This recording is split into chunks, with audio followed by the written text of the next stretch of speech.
ዛሬ ሁለት አዲስ ትኩስ መረጃዎችን በተከታታይ ወደ እናንተ የማደርስና የማስደምጥ ነው የሚሆነው። በመጀመሪያው መረጃዬ የጨረታ ማስታወቂያ ይፋ ሆኗል። ይህ የጨረታ ማስታወቂያ የባጃጅ እንዲሁም የመኪና ጨረታ ነው። የጨረታውን ሙሉ ዝርዝር እንዲሁም መስፈርቶቹንም በተመለከተ በዝርዝር ወደ እናንተ አደርሳለሁ። ሁለተኛው መረጃዬ አሽከርካሪዎችን በተመለከተ አስገዳጅ መመሪያ በዚህ ሰዓት ይፋ ሆኖ ይህንን መመሪያ በተመለከተ እንግዲህ ለአሽከርካሪዎች ሙሉ ዝርዝር መረጃውን ወደ እናንተ አደርሳለሁ። እናንተ የሚጠበቅባችሁን አድርጉ። በቀጥታ ወደ መረጃው እናምራ። በቅድሚያም ስለ አሽከርካሪዎች የወጣውን አስገዳጅ መመሪያ በማስቀደም ዝርዝር መረጃውን ላደርሳችሁ። ሁሉም አሽከርካሪዎች እንደገና እንዲሰለጥኑ እንዲመዘኑ በማድረግ ብቃታቸውን እንዲያረጋግጡ የሚያስችል አዲስ መመሪያ ሰነድ ተዘጋጅቶ ወደ ስራ ሊገባ ስለመሆኑ የትራንስፖርትና ሎጂስቲክ በዚህ ሰዓት ሚኒስትሩ አስታወቀ። ይህ አዲስ አሰራር ከተለመደው አሰራር በተለየ መልኩ ሙሉ በሙሉ በቴክኖሎጂ የተደገፈ የምዘና ሂደቱ በዲጂታል ሲስተም እንዲመራ ተደርጎ ተቀርጿል ሲል ሚኒስቴር መስሪያ ቤቱ በዚህ ሰዓት ባወጣው መግለጫ ላይ ጠቅሷል።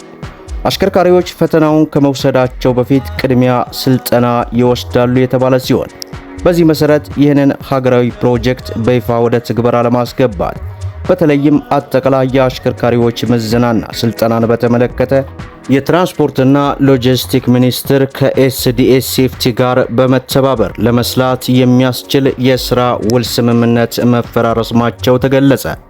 በመሆኑም ይህ ሀገር አቀፍ የአሽከርካሪዎች የብቃት ምዘና፣ የስልጠና እንዲሁም የደህንነት ማሻሻያ ፕሮጀክት የመንገድ የትራፊክ ደህንነትን በማጠናከር ረገድ የጎላ ሚና ይኖረዋል ተብሎም ይታሰባል።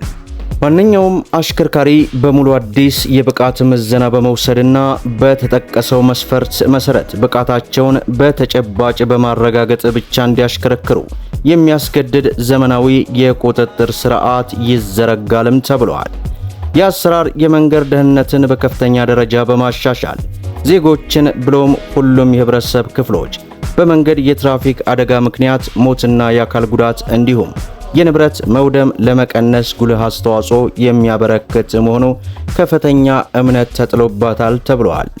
በመሆኑም ሁሉም አሽከርካሪ በዚህ ሂደት የሚያልፍ መሆኑ እንደተጠበቀ ሆኖ በተለይም ለዚህ ዙር በቅድሚያ ማንኛውም የንግድ ተሽከርካሪ የሚያሽከረክር አሽከርካሪ የምዘናና የስልጠና እንዲሁም የምዘና ሂደት በቅርቡ ስለሚጀምር ሁሉም ዝግጁ እንዲሆን የትራንስፖርትና ሎጂስቲክ ሚኒስቴር በዚህ ሰዓት መግለጫ አውጥቶ እንግዲህ ማሳሰቢያ መስጠቱን ተመልክተናል።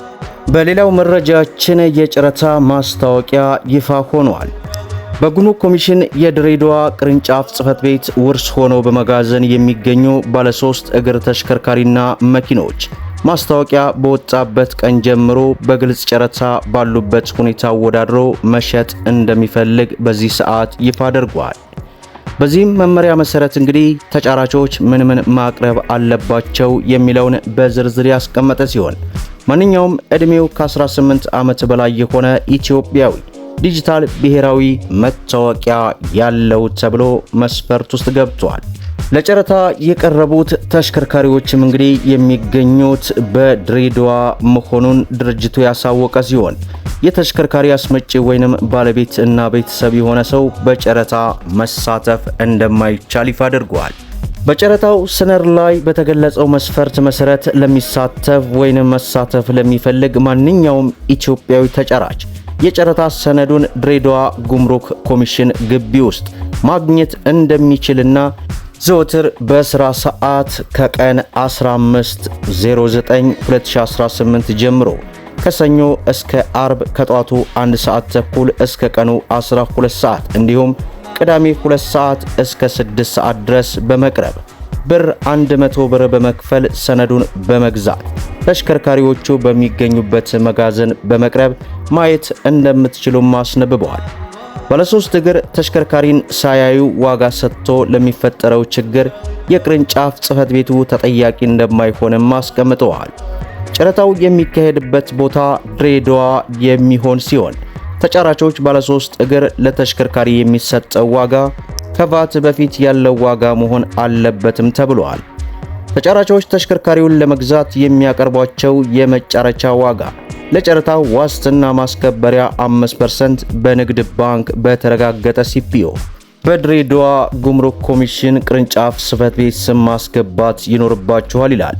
ተጫራቾች በግልጽ ጨረታ የሞሉትን የጨረታ ሰነድና ከላይ የተጠቀሱትን መረጃዎች በማያያዝ በዕለቱ በፖስታ ውስጥ በማሸግ ከጠዋቱ 2 ሰዓት እስከ 3 ሰዓት 45 ድረስ በድሬዳዋ በተዘጋጀው የጨረታ ሳጥን ማስገባት ይጠበቃል።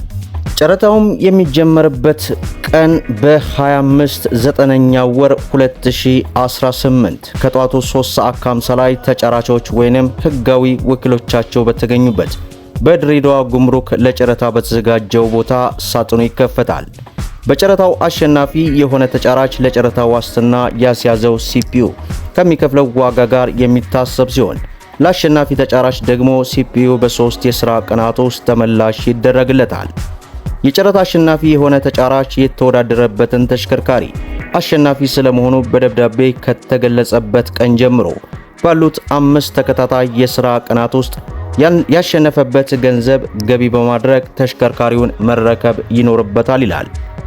ሌላው በተራ ቁጥር 12 ላይ በተገለጹ ቀናት ውስጥ ክፍያውን ፈጽሞ ተሽከርካሪውን ያልተረከበ ተጫራች ለጨረታ ማስከበሪያ ያስያዘው ሲፒኦ ለባለስልጣኑ መስሪያ ቤት ገቢ ሆኖ ዕቃው በድጋሚ ለጨረታ እንደሚቀርብ ተገልጿል።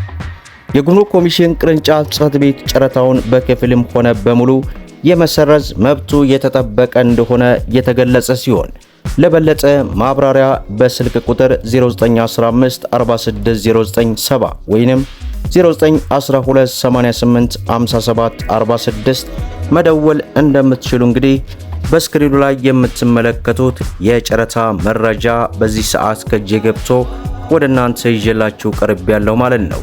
ብዙዎቻችሁ እንግዲህ በባለፈው ቪዲዮ ላይም የጨረታ መረጃን አቅርብልን እያላችሁ ደስተኛ ከሆናችሁ አንድ ቁጥርን ጻፉ ባልኳችሁ መሰረት ብዙዎቻችሁም ስለተሳተፋችሁ እነሆንም እንግዲህ እየተከታተልኩ ወደ እናንተ የማደርስና የማስደምጥ ይሆናል።